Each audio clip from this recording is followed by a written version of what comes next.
本日の聖書箇所をお読みいたします。ルカの福音書9章12節から17節。日が傾き始めたので、12人は身元に来ていった。群衆を解散させてください。そうすれば、彼らは周りの村や里に行き、宿を取り、何か食べることができるでしょう。私たちはこのような寂しいところにいるのですから。するとイエスは彼らに言われた。あなた方があの人たちに食べるものをあげなさい。彼らは言った。私たちには5つのパンと2匹の魚しかありません。私たちが出かけて行って、この民全員のために食べ物を買うのでしょうか。というのは、男だけでおよそ5000人もいたからである。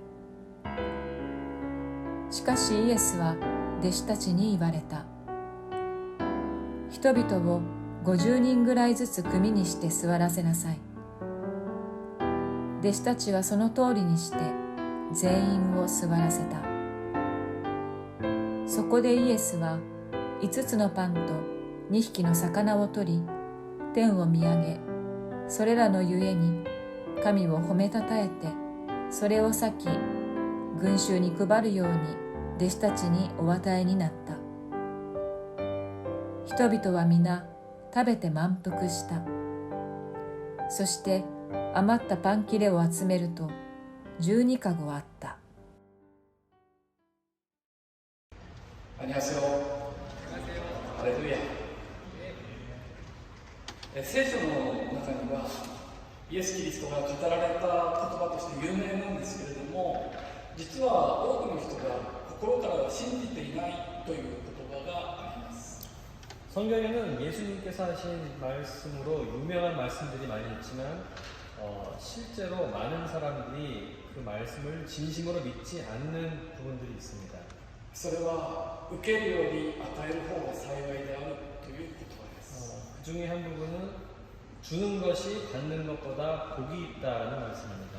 皆さんはこの言葉を信じていますか？ 여러분은 이 말씀을 믿으십니까? イエス・キリストはまたマタイによる福音書の6章21節で次のようにも言われました。 예수님은 마태복음 6장 21절에서 다음과 같이 말씀하셨습니다. あなたの宝のあるところに、そこにあなたの心もあるのです。 내 보물이 있는 그곳에는 내 마음도 있느니라. 昨年、私はある大きな失敗をしたのです。 저는 작년에 아주 커다란 실패를 범하였습니다. このことを分かち合うのはとても恥ずかしいんですけれども、お話しします。 이것을 나누기는 매우 부끄러운 일이긴 한데 말씀을 나누도록 하겠습니다. 昨年日本に帰った際に、2年前に亡くなった母の家を処分し、売却するためにある業者にリフォームをお願いしたのです。 작년에 일본에 갔을 때 2년 전에 돌아가신 어머니의 집을 손을 좀 보고 처분하고자 하여 어떤 업자에게 리모델링을 의뢰했었습니다. 私はミラノに戻らなければいけなかったので、そのための費用をその業者に先払いで全て払ってきました。 저는 일본으로 돌아와야 하는 상황이었기에 공사 비용을 전액 그 업자에게 선금으로 지불하였습니다. そしたらその業者はそのお金を持って行方不明になり、連絡が取れなくなってしまったんです。 그러자 그 업자는 그 돈을 가지고 형광불명이 되어 연락이 두절되었습니다. 後で分かったことですけれども、その業者はたくさんの借金を抱えていたようでした。 나중에 알게 됐는데 그 업자는 많은 빚을 지고 있었다고 합니다. 私の判断ミスもあったなと悔やまれます。 여튼 나의 판단 미스 또한 있었던 부분이 있어 이 일로 매우 후회하였습니다. 私はとてもショックで、そのことばかり考えてしまい、眠れなくなった時期がありました。 저는 이 일로 매우 큰 충격을 받고 이 일만 생각하며 잠을 못 이루는 시간을 보내기도 하였습니다. つまり私は自分のお金を奪われただけでなく、一緒に自分の心も奪われてしまったんです。 다시 말해서는 이 돈만 빼앗긴 것이 아니라 이 돈과 함께 마음까지도 빼앗긴 것입니다. 私はいつしかお金を自分の宝としていたので、そこに自分の心もあったわけです。 저는 언젠가부터 돈을 제 자신의 보물로 여기고 있었기에 거기에 제 마음이 있었던 것 같습니다.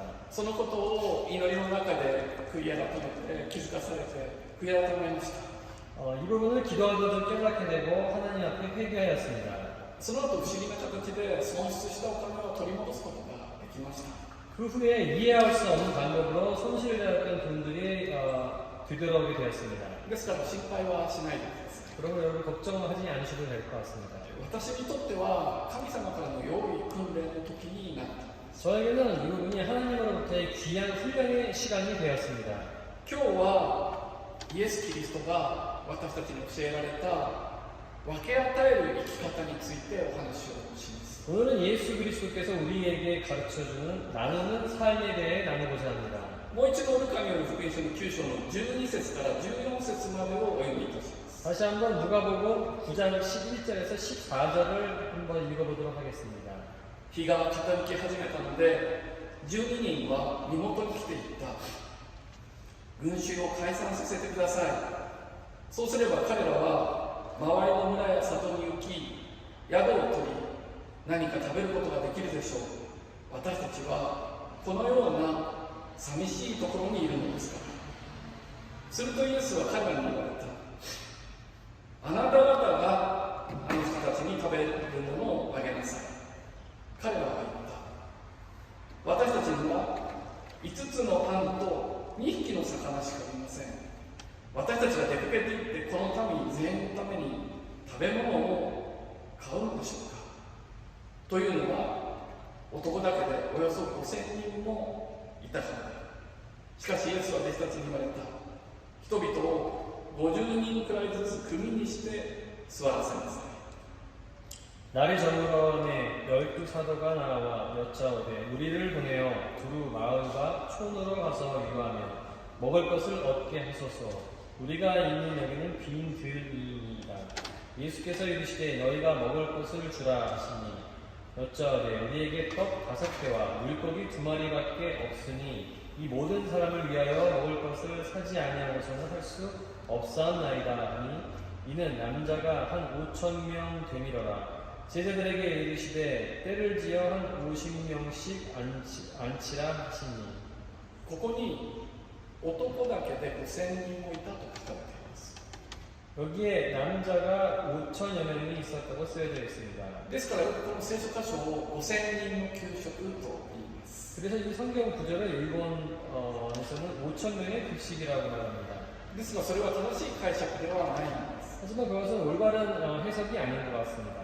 なぜならば当時のユダヤの文化では群衆を数えるときに女性と子供はカウントせずに成人男性の数しか数えなかったからです。 왜냐하면 당시 유대 문화에서는 군중의 수를 셀 때에 여자와 아이는 제외한 성인 남성의 수밖에 세지 않았습니다. 実際には5000の家族、すなわち5000世帯がいて2万人以上の人々が集まっていたんです。 실제는 5천 명의 가족, 즉 5천 세대로 약 2만여 명의 이상의 사람들이 있었다는 것입니다. 皆さん2万人ぐらい入るスタジアムを想像してみてください。 여러분 2만 명이 들어갈 만한 스타디움을 한번 생각해 봐 주시기 바랍니다. そうやってこの奇跡の大きさを想像してみてほしいんです。 그렇게 해서 이 기적의 규모가 얼마나 큰지 상상해 봐 주시기 바랍니다. その上でルカによる福音書の9章15節から17節をもう一度見てください。 그리고서 다시 한번 누가복음 9장 15절에서 17절을 봐주시기 바랍니다. 弟子たちはその通りにして全員を座らせた。そこでイエスは5つのパンと2匹の魚を取り天を見上げそれらの上に神を褒めたたえてそれを裂き群衆に配るように弟子たちにお与えになった。人々はみんな食べて満足した。そして余ったパンキロを集めると12カゴあった。 제자들이 이렇게 하여 다 앉힌 후 예수께서 떡 5개와 물고기 2마리를 가지사 하늘을 우러러 축사하시고 떼어 제자들에게 주어 무리에게 나누어주게 하시니 먹고 다 배불렀더라. 그 남은 조각을 12 바구니에 거두니라. 皆さんも一緒に想像してほしいんです。 여러분도 이 상황을 함께 상상해 봐 주시기 바랍니다. 自分がこれと同じ場面に遭遇している弟子の一人だったらと想像してほしいんです。 내가 지금 이 상황에서 이 상황에 있는 제자 중에 한 사람이라고 상상해 봐 주시기 바랍니다. 2万人が集まった大きな集会の中にあなたはいるんです。 2만 명이 모인 이 커다란 집회 가운데에 여러분이 있습니다. あなたはイエスの弟子だ。 여러분은 예수님의 제자입니다. 素晴らしい賛美と礼拝の時が持たれています。 훌륭한 찬양과 예배의 시간을 가졌습니다. ですが今日のイエス様のメッセージは普段よりも長くて、やがて日が暮れ始めてきました。 하지만 오늘 예수님의 말씀은 평소보다 꽤 길어져 어느덧 날이 저물기 시작했습니다. あなたは昼食も取れないほど忙しかったので、お腹が死にそうなほど減ってきています。 여러분 점심도 먹지 못하고 너무나 배가 고파 죽을 지경입니다.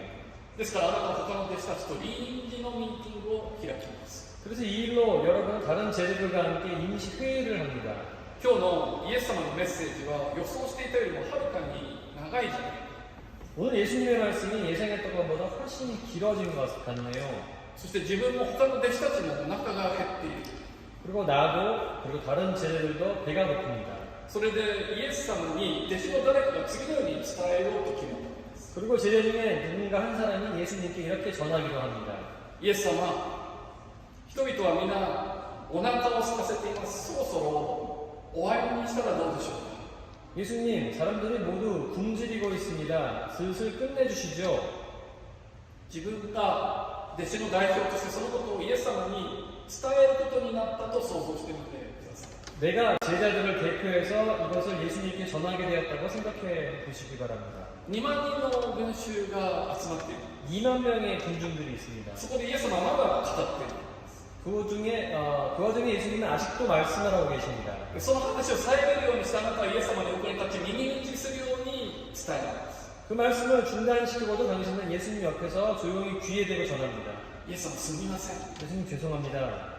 私たちは今日の参加者のことを心配しているんです。 우리는 오늘 참가자들이 걱정이 됩니다. 彼らの帰り道のことも心配ですし、お腹が減ってるだろうなということも心配しているんです。 그들이 이제 슬슬 돌아가야 할 일도 생각이 되고 또 많이 배고파하는 눈치여서 걱정이 되네요. ですから今日はもう解散としたらどうでしょうか。 그러니 오늘은 이만 회사하는 것이 어떨까요? イエス様は次のようにあなたに答える。 예수님이 이렇게 여러분에게 대답합니다. 今日の集会参加者のことをあなたは心配しているんですね。 당신이 오늘 모인 사람들을 걱정하고 있군요. ではあなた方で何か食べるものを彼らに与えてあげなさい。 그렇다면 너희들 중 누군가 먹을 것을 모두에게 주는 거에 어떻습니까? あなたは耳を疑いイエス様に聞き返します。 당신은 여러분 귀를 의심하고 예수님께 다시 묻습니다. 今は何ておっしゃいましたか。 네, 지금 뭐라고 하셨습니까? 人のことを心配しているならば、あなたたちで彼らに食べ物を用意してあげなさい。 사람들을 걱정하고 있다면 너희들이 직접 먹을 것을 챙겨주어라. あなたはまた他の弟子たちのところに行ってこのイエス様の言葉を伝えるんです。 여러분 다시 제자들에게 와서 예수님께서 지금 하신 것을 말씀을 전합니다. 弟子たちはみんなとっても驚きます。 제자들은 매우 놀라고 당황스러워합니다. 私たちがこれから町に出て行って2万人のために食べ物を買えとイエス様は言っているのか。 우리들이 마을에 가서 2만 명이 먹을 것을 사오라고 지금 예수님께서 말씀하신 건가? 弟子たちはその時に一人の男の子が差し出した5つのパンと2匹の魚を手にします。 제자들은 그때 마침 한 남자아이가 가지고 있던 5개의 떡과 물고기 2마리를 봅니다. そしてイエス様にこう言おうと決めるんです。 그리고 예수님께 이렇게 이야기합니다. イエス様、私たちにこの5つのパンと2匹の魚しかありません。 예수님, 지금 우리한테는 이 빵 5개와 물고기 2마리밖에 없습니다. その現実をイエス様に話せば人々を解散させるだろうと考えたんです。 이 현실을 지금 예수님께 말씀드리면 예수님께서 납득을 하시고 해산시킬 거라고 생각을 하고 있었습니다. しかしイエス様はこう答えます。 하지만 예수님은 이렇게 대답하십니다. 人々を50人ずつぐらい組にして座らせなさい。 사람들 약 50명씩 그룹을 지어 앉히게 하라. イエス・キリストがどういうふうに人々に分け与える奇跡を行ったのか私たちは知らなければいけない。です。 예수님이 어떻게 어떤 방법으로 사람들에게 나누어주는 기적을 행하셨는지 우리는 알아야 합니다. イエス様は5つのパンと2匹の魚を取り、天を見上げてこれらを祝福しました。 예수님은 이 보리떡 5개와 물고기 2마리를 가지고 하늘을 우러러 이것을 축사하셨습니다. そしてパンを裂いて弟子たちに渡していったんです。 그리고 이 축사하신 떡을 떼어 제자들의 손에 건네주셨습니다. 皆さん、これは生産式のひな形です。 여러분, 이것은 성찬식의 모형입니다. この時弟子たちは十字架でご自身の全てを捧げたキリストの体を託された者たちになったんです。 이때 이 떡을 받은 제자들은 이 십자가에서 자신의 전부를 드린 그리스도의 몸을 맡은 자들이 된 것입니다. そして5つのパンと2匹の魚はイエス様の手の中で増えたのではないんです。 그리고 이 5개의 보리떡과 2마리의 물고기는 예수님의 손 안에서 불어난 것이 아닙니다. イエス様から託されたものを分け与えようとした弟子たちの手の中でそれは増えて 예수님으로부터 맡겨진 것을 나누려고 했던 제자들의 손 안에서 묻어나기 시작한 겁니다. 神様が私たちの持っているものを祝福して倍増させようとするときには2つの原則があるんです。 하나님께서 우리들이 가진 것을 축복하시고 이것을 배가시키시려고 하실 때에는 2가지 원칙이 있습니다.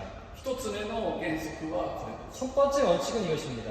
あなたがあなたの富を人々に分け与える前にそれは神様によって祝福されなければならないんです。 여러분의 부가 늘어나기 이전에 먼저 그것을 그것이 하나님께 축복을 받아야만 합니다. イエス様だけが彼らの5つのパンと2匹の魚を祝福することができる唯一の方でした。 예수님께서만이 즉 이 빵 5개와 2마리 물고기를 축복하실 수 있는 유일하신 분입니다. イエス様がそれを祝福される前に弟子たちが勝手に配り始めたとしたらどうだったでしょうか。 예수님께서 이 축복하시기도 전에 이 제자들이 마음대로 이 빵을 나누기 시작했다면 어떻게 되었을까요? 5つのパンと2匹の魚はそれ以上増えることはなかったんです。 이 5개의 떡과 2마리 물고기는 절대로 늘어날 일이 없었을 것입니다.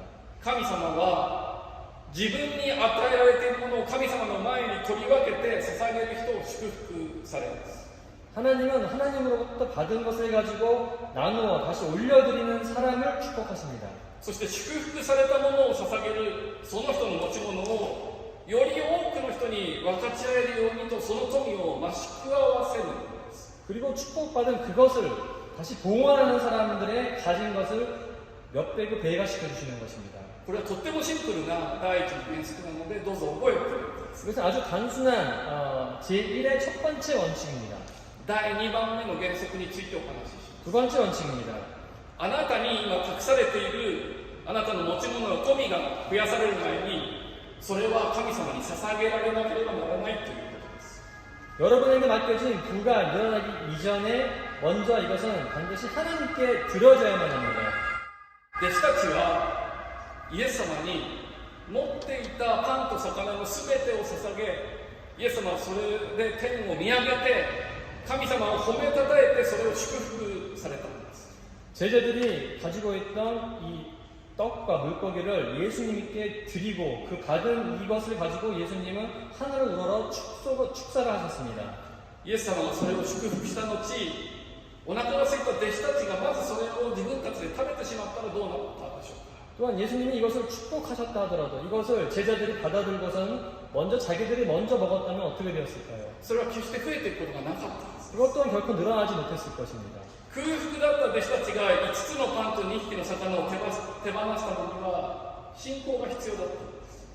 이 굶주렸던 제자들이 받은 5개의 떡과 물고기 2마리를 다시 자기 손에서 내려놓기 위해서는 믿음이 필요했습니다. 弟子たちがパンと魚を自分のものとしてしまう前に人々に分け与えようとしたことで奇跡が始まったんです。 제자들이 이 받은 떡을 자신들이 취하려고 하기 이전에 사람들에게 나누려고 했기에 기적의 배가가 시작되었던 것입니다. 9章16節もう一度見てください。 그 장 16절을 봐주시기 바랍니다. それでイエスは5つのパンと2匹の魚を取り天を見上げ、それらの上に神を褒めたたえてそれを裂き群衆に配るように弟子たちにお渡りになった。 예수께서 떡 5개와 물고기 2마리를 가지사 하늘을 우러러 축사하시고 떼어 제자들에게 주어 무리에게 나누어 주게 하시니 もし5つのパンと2匹の魚が初めから増えていたならば、それを人々に配るのは簡単であったでしょう。 만약 떡 5개와 물고기 2마리가 처음부터 증가되어 있었다면 늘어나 있었다면 그것을 나누는 것은 쉬웠을 것입니다. もう2万人分に増えているんだから配ることに信仰は必要ないんです。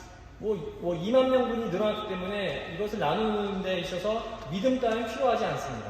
彼らは増える前に人々に分け与えなければいけない。 그들은 늘어나기 이전에 사람들에게 전하지 않으면 안 되었습니다. イエス・キリストが私たちにくださる恵みと祝福だけで十分なんだ。 예수 그리스도가 우리에게 주신 은혜와 축복만으로도 나는 충분하다. そのことを信じて捧げる信仰が求められています。 그것을 믿고 드리는 믿음이 요구되었던 것입니다. 私たちが今委ねられている経済にも全く同じ原則が当てはまるんです。 지금 우리들에게 맡겨진 경제도 이와 똑같은 원칙이 적용됩니다. 私は分け与える生き方は結婚してから妻のマリコから学びました。 저는 이 나누는 삶을 결혼하면서 아내인 마리코로부터 배웠습니다. 私たちは20年前ミラノで宣教を開始した時に裕福ではありませんでした。 저희가 20년 전 밀라노 선교를 시작했을 때에는 그리 풍족하지 않았습니다. それでもマリコは与えられたものは必ず最初に10分の1を取り上げて言いました。 그래도 마리코는 받은 것을 꼭 10분의 1을 하나님께 구걸하여 떼어놓았습니다. そして教会に献金を携えて礼拝に行くことをとても喜びました。 그리고 교회에 헌금을 준비하여 가는 것을 매우 기뻐하였습니다. 彼女は私と違って神様に捧げることが好きでした。 그녀는 저와는 달리 하나님께 드리는 것을 아주 좋아했습니다. 教会から宣教費をいただくと必ず最初にそれをアジアンマートで日本の食材を買いに行きました。 교회에서 선교비를 받으면 꼭 먼저 아시아마트에 들려 일본 식재료를 샀습니다. そして美味しい日本食を作って牧師館を開いて人々を招き毎週夕食会を開きました。 그리고 맛있는 음식을 만들어 사택으로 사람들을 초대하고 매주 저녁 식사로 모였습니다. その時に与えられた人々の出会いはその後イエス様を信じの日本語のグループの礎となっています。 그때 주어진 사람들과의 만남이 지금 일본인 교회에 소속이 되었습니다. 私はまずは自分たちのために良いものを用意すればいいのにと考えていました。 저는 먼저 내 자신을 위해 좋은 것을 챙기면 좋을 텐데라는 생각을 하고 있었습니다. ある人が日本からのお土産として高級な和菓子を持ってきてくれたんですね。 어떤 사람이 일본에서 일본 고급 과자를 선물로 가져다 주었습니다. それは4つ入りのおまんじゅうだったので私は夫婦で2回食べられると。 그것은 4개의 과자가 들어있었기 때문에 저는 우리 부부가 2번 먹을 수 있겠네라고 생각했습니다. でもマリコは4つあるのであと2人呼んで4人で食べられるねと言いました。 하지만 그렇게 생각하고 있을 때 마리코는 바로 2명을 초대해서 4넷이서 같이 먹으면 되겠네라고 저한테 말하는 것이었습니다. 彼女のその分け与える心を見て神様が私たちの経済を祝福してくださることを私は体験して学びました。 그녀의 그 나누는 마음을 보고 하나님께서 우리의 경제적인 부분을 축복해 주시는 것을 저는 실제로 체험을 통해 배우게 되었습니다. ある日祈りの中で神様は私に個人的に語られました。 어느 하나님은 기도 중에 저에게 개인적으로 말씀해 주셨습니다. あなたは受けることを求めるのではなく与える人生を歩みなさい。 너는 받는 삶이 아니라 베푸는 삶, 주는 인생의 행보를 걸어라. 私祈りの中で神様に答えました。 저는 기도 가운데 하나님께 대답하였습니다. 神様は私与えて捧げているじゃないですか。ですからこうして日本で仕事を辞めて家も売ってこうしてミラノに来たじゃないですか。 하나님 저는 나누는 삶, 섬기는 삶을 살고 있지 않습니까? 그렇게 제 하는 일도 관두고 지금 밀라노에 와 있지 않습니까? また14歳の時に洗礼を受けた時から毎月収入の10分の1をあなたに捧げてるじゃないですか。 게다가 또 14살에 세례부터 세례를 받은 이후로 매월 수입의 10분의 1을 드리고 있지 않습니까? 神様は私にこう教えた。 하나님은 저에게 이렇게 가르쳐 주셨습니다. 10分の1と捧げ物は別のものだよ。 11조 헌금과 공헌은 다른 것이다.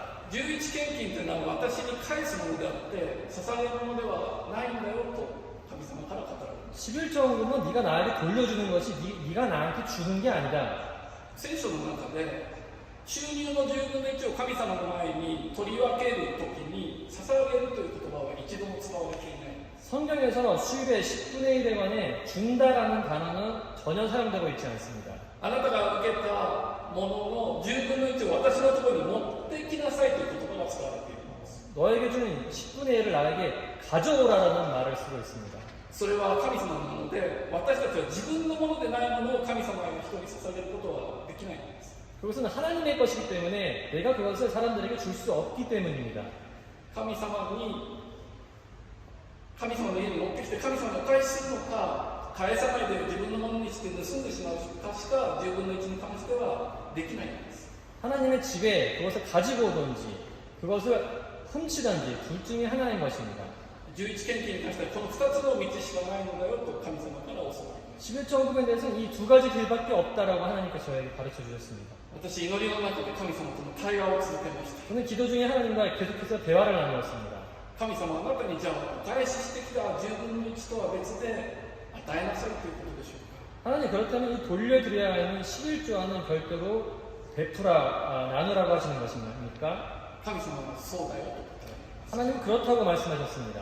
ではそれらのものをいつ誰にどのように与えたらいいんですか。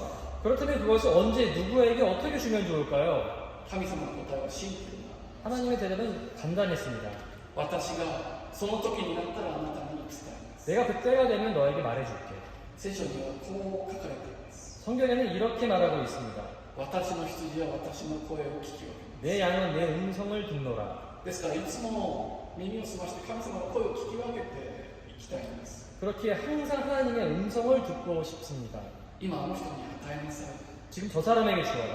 そう言われた時に与える機会を逃したくないんです。 그렇게 말씀하실 때 그 줄 기회를 놓치고 싶지 않습니다. 第一列王記の3章5節というところには、ソロモンがイスラエルの王として任命された際、神様から言われた言葉が書かれています。 열왕기상 3장 5절에는 하나님께서 솔로몬에게 하시는 말씀이 나와 있습니다. 神様はソロモンにこう言われたんです。 하나님께서 솔로몬에게 이렇게 말씀하셨습니다. あなたに何を与えようか願え。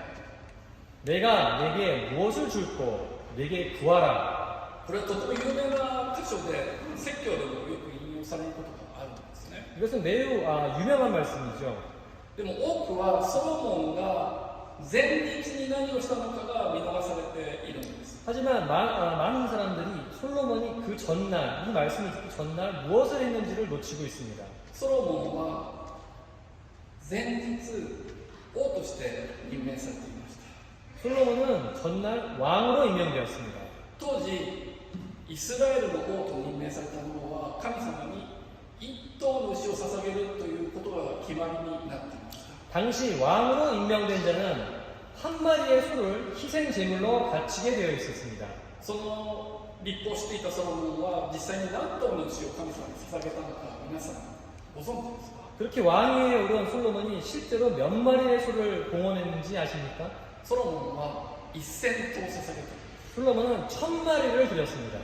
神様は限度を超えて捧げる人にあなたに何を与えようか願えと言われたんです。 하나님은 한도를 넘어 바치는 자에게 내가 무엇을 줄고 내게 구하라라고 말씀하십니다. 皆さんは神様と同じようにあなたに全てを与えよう、何を与えようか願えと言われたら何を願うんですか。 여러분은 내가 너에게 무엇을 줄고 내게 구하라 할 때 여러분은 무엇을 구하시겠습니까? 私たちが今持っていると思っているものは全て神様から託されているものです。 우리가 지금 가지고 있는 모든 것은 하나님께서 우리에게 맡겨주신 것입니다. その託されて与えられたものを神様に祝福していただく私たちであること。 그 맡겨진 것, 그 받은 것에 하나님의 축복을 받는 우리들이 되기를 바랍니다. 神様から言われた時にはそれを気前よく人々に分け与える私たちである。 하나님께서 말씀하실 때 즐거운 마음으로 기쁨으로 나누는 우리들이 되기를 원합니다. そのような神様の言葉を実践していく与える教会となることを心から願います。 그런 하나님의 말씀을 실천하여 가며 베푸는 우리 밀란의 청년 교회가 되기를 바랍니다. お祈りいたします。 기도하시겠습니다. 愛する神様、今日の御言葉を感謝いたします。 사랑하는 하나님 아버지, 오늘의 말씀을 허락하심에 감사드립니다. イエス・キリストはこう言われました。 예수께서 이렇게 말씀하셨습니다. 受けるよりも与える方が幸いである。 받는 것보다 주는 것이 복이니라. 私たちにこの幸いを体験する者たちとさせてください。 우리들이 이 복을 체험하는 자들이 되게 하여 주시옵소서. 弟子たちは2万人の空腹な人たちを目の当たりにしてイエス・キリストから次のように言われました。 제자들은 굶주린 2만 명을 눈앞에 두고 예수 그리스도께 다음과 같은 말을 들었습니다. あなた方があの人たちに食べるものをあげなさい。 너희들이 저들에게 먹을 것을 주라. そして私たちの多くの痛みや貧困を目の当たりにしながら同じようにイエスの神が言っています。 그리고 우리들도 많은 고통과 빈곤을 직면하며 예수님께 이와 같은 똑같은 말씀을 듣습니다. あなた方があの人たちに食べるものをあげなさい。 너희가 저 사람들에게 먹을 것을 주라. 弟子たちが5つのパンと2匹の魚すべてを神に捧げるには信仰が必要でした。 제자들이 떡 5개와 2마리 물고기를 전부 하나님께 바친 일에는 믿음이 필요했습니다.